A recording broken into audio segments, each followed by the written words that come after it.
որ Արմեն Աշոտյանի վերաբերյալ բացի ընտանիքի անդամներից այլ որևէ մեկի հետ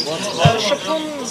արգելված է։ Ինչով եք սա պայմանական ընդհանրապես ինչն է փոխվել, որ Արմեն Աշոտյանի նկատմամբ նման։ Չէ, նախ ես ուզում եմ երեք այցելել եմ Արմեն Աշոտյանին, ուզում եմ տեղեկացնել, որ Արմեն Աշոտյանը ինչպես միշտ հիմա եւս մեծ սիրով միշտ պատրաստ է ցանկություն ունի լրագրողների հետ շփվել, բայց երկրորդ գործով սահմանափակումները վերաբերում են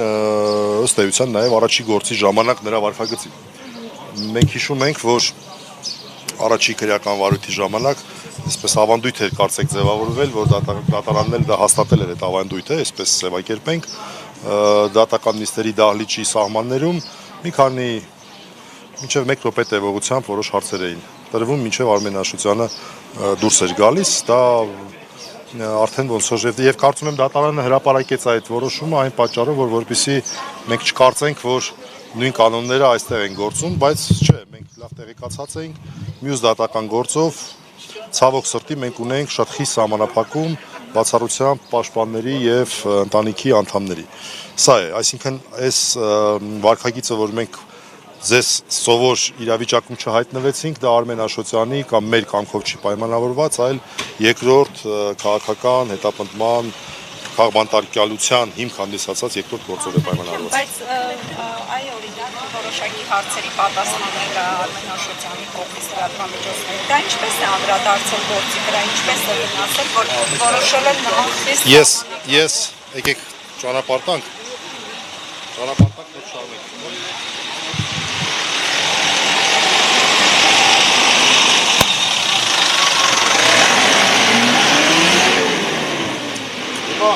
Տպավորությունը, որ ես պետք է պաշտպանեմ մի որոշում, որը մենք բողոքարկում ենք։ Ես բնականաբար այդ որոշման հետ համաձայն չեմ։ Համաձայն չեմ եղել ի սկզբանե 1 ամիս ժամկետով, սկզբնական երկրորդ գործով առաջին կալանքի որոշման, իհարկե համաձայն չենք։ Երկրորդ որոշմանը, որով 1 ամիս ժամկետով երկարացվել է 2 ամիս էր միջնորդությունը, բայց էլի երկրորդ անգամ արդեն դատարանը մասնակի է բավարարում, սա արդեն մտածելու տեղ է տալի այս խայտառակ շրջանում, երբ որ բոլոր միջնորդությունները ըստ էության գրեթե ամբողջությամբ բավարարվում են, եւ մենք բնականաբար դրա հետ համաձայն չենք, բայց այնուհանդերձ նշեմ, որ նախաքննությունը եւ դատաքննությունը դրանք տարբեր ռեժիմներ են։ Այսինքն դատաքննության շրջանակներում արդեն իսկ ապացույցների հավաքման process պետության կողմից չի իրականացվում, իսկ նախաքննության փուլում քննիչները պնդում են, որ նոր քննչական գործողություններ ունեն կատարել, ու ի դեպ նաև մենք էլ ենք շահագրգռված, որ այդ քննչական գործողությունները կատարվեն, որպեսզի ռիսկերը նվազեն, որոնք որ դատարանը այդպես է գնահատել կամ քննիչը ներկայացրել է եւ այլն։ Եվ ես ուզում եմ հատուկ նշել, սա շատ կարեւոր է, որ էլի քիչ պատահող դեպք է, երբ միջազգային կառույցը, մասնավորապես CDI-ը, որը քաղաքական ընտանիք է,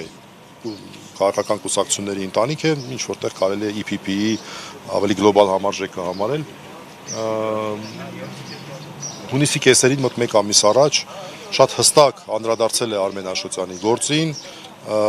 իր մտահոգությունն է հայտնել եւ հիշեցրել է առաջին գործով նրան քաղբանտարկյալ ճանաչելու մասին։ Այսինքն այս գործը նույնպես